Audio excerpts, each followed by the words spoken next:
Salut à tous, j'espère que vous allez bien. Toute nouvelle vidéo review du Masters 1000 d'Indian Wells. Donc pas mal de surprises dans ce tournoi avec des conditions climatiques vraiment pas évidentes. Donc on va voir tout ça dans cette vidéo. On commence tout de suite par l'analyse de la finale.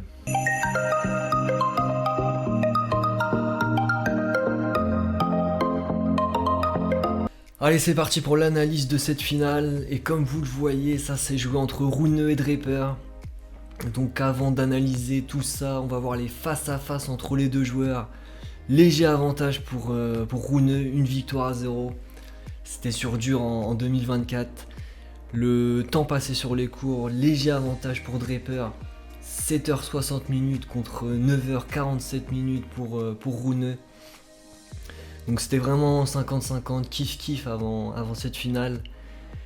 Et comme vous le voyez maintenant, le Britannique s'est imposé 6-2, 6-2 en 1h09. Holger Rune est passé complètement à côté de sa finale. Donc vraiment pas dedans, trop loin de sa ligne, trop de fautes directes. 7 coups gagnants pour 20 fautes directes pour le Danois. Donc compliqué, un très bon Draper, notamment au service. 92% de points gagnés derrière son premier service. C'était vraiment impressionnant. Donc voilà, c'est tout pour cette finale. On passe tout de suite au meilleur match du tournoi.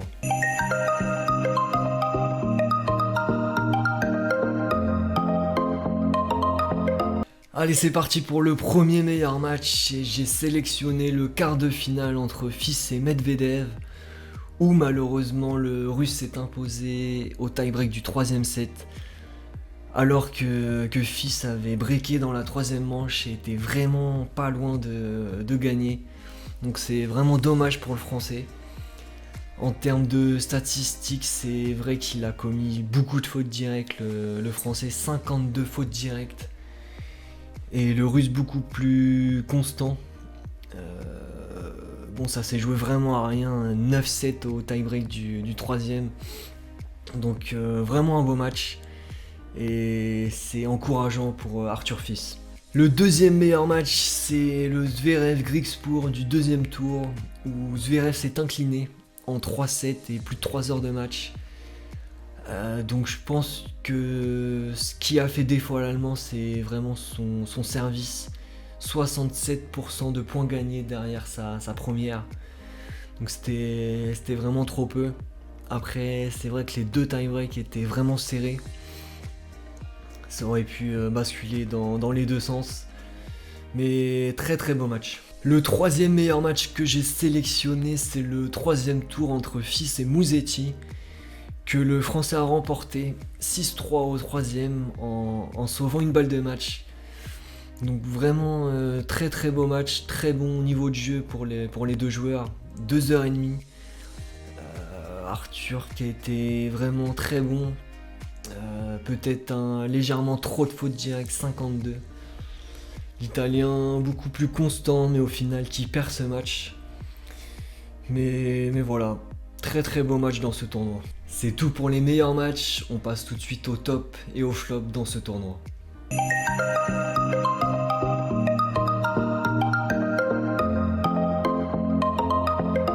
Le premier flop, c'est évidemment le Serbe Novak Djokovic qui s'incline dès le premier tour face à Botic, 6-2, 3-6, 6-1. Donc une contre-performance évidemment, même si le Serbe ne réalisait pas vraiment un bon début de saison. Il avait abandonné en Australie et il a été éliminé très tôt à Dubaï. Donc c'était vraiment pas un bon début de saison pour le Serbe, mais de là à être éliminé dès le premier tour, c'est assez étonnant. Vraiment match très bizarre, énormément de fautes directes et surtout je pense un adversaire à sa portée largement. Je sais pas si c'est un manque d'envie ou si c'est physique, je pense que c'est un peu des deux.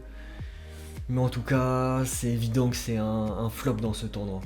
Le deuxième flop, c'est l'Allemand Zverev, donc on vient de le voir, qui perd en 3-7 contre le Néerlandais Griekspoor. Donc je pense que c'est vraiment la qualité de son service qui lui a fait défaut dans ce match. Et voilà, ça illustre son manque de régularité. Pour moi, il y avait des conditions de jeu pour qu'il aille loin dans ce tournoi. Et il s'arrête dès le premier tour, donc c'est vraiment une sacrée contre-performance. On verra ce qu'il fait à Miami la semaine prochaine, mais ça confirme son manque de régularité clairement.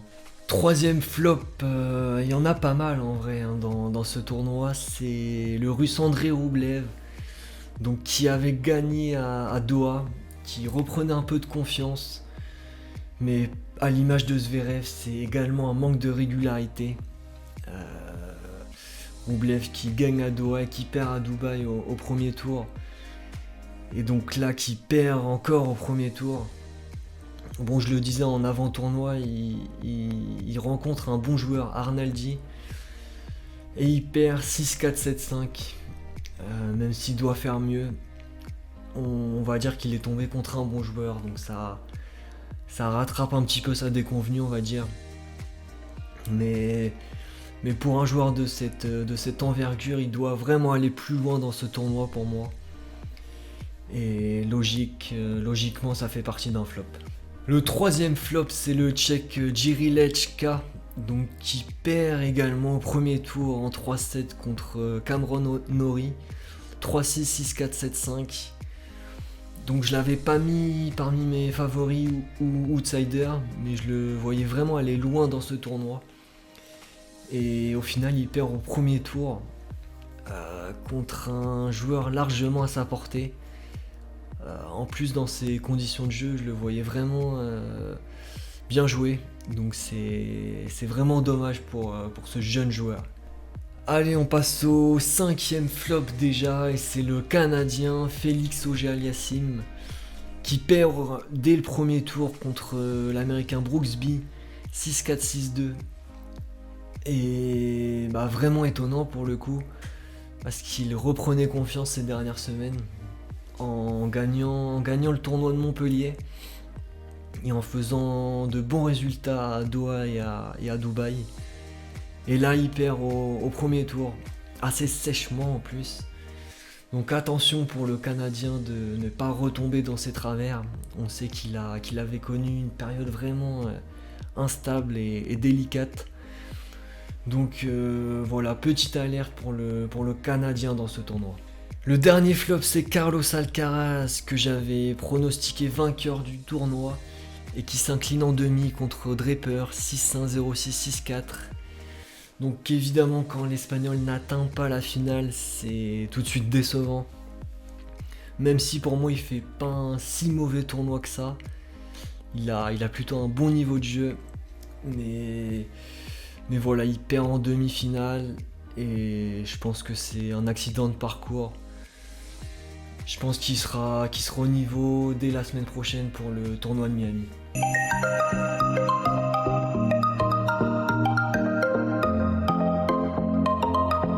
Allez, on passe au top dans ce tournoi et le premier, c'est évidemment le Britannique Jack Draper, vainqueur du tournoi et qui a vraiment joué contre des adversaires plutôt coriaces, donc tout le mérite est pour lui. Il va gagner au premier tour contre Fonseca 6-4, 6-0.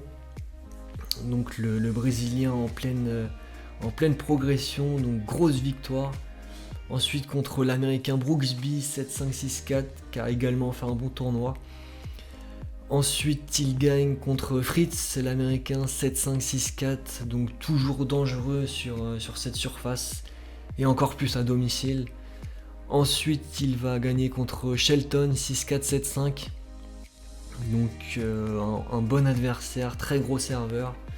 Donc encore une belle victoire. Et en demi, on vient d'en parler contre Alcaraz. Donc très très gros match, très gros premier set.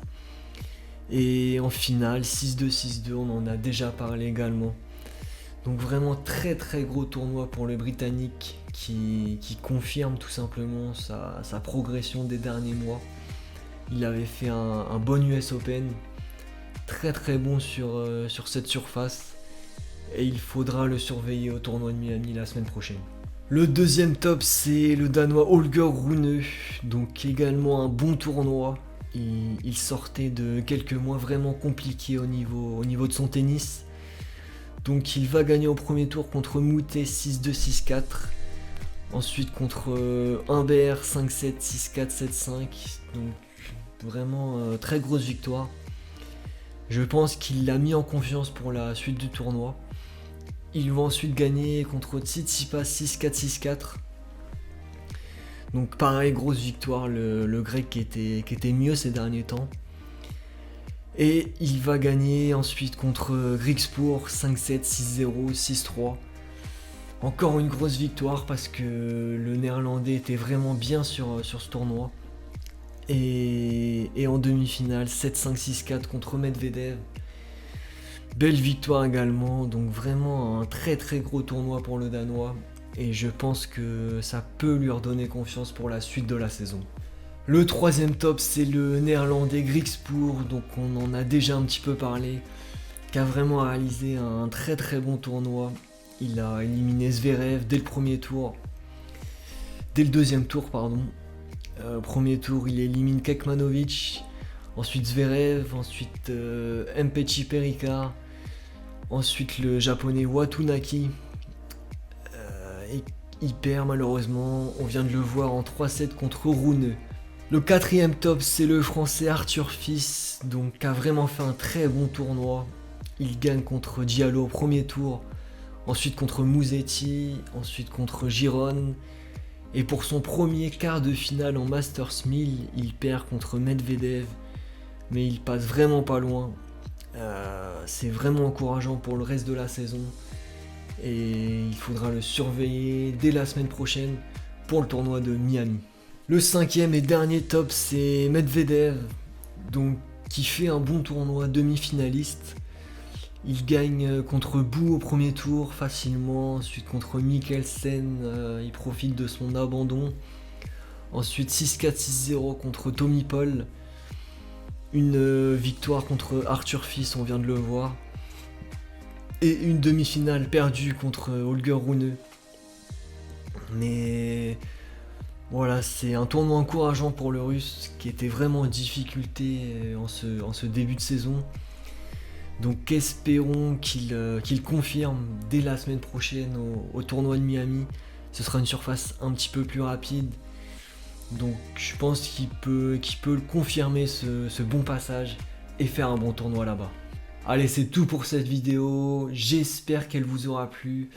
On se donne rendez-vous dès ce vendredi pour la vidéo preview du Masters 1000 de Miami. Donc les deux tournois américains qui se chevauchent.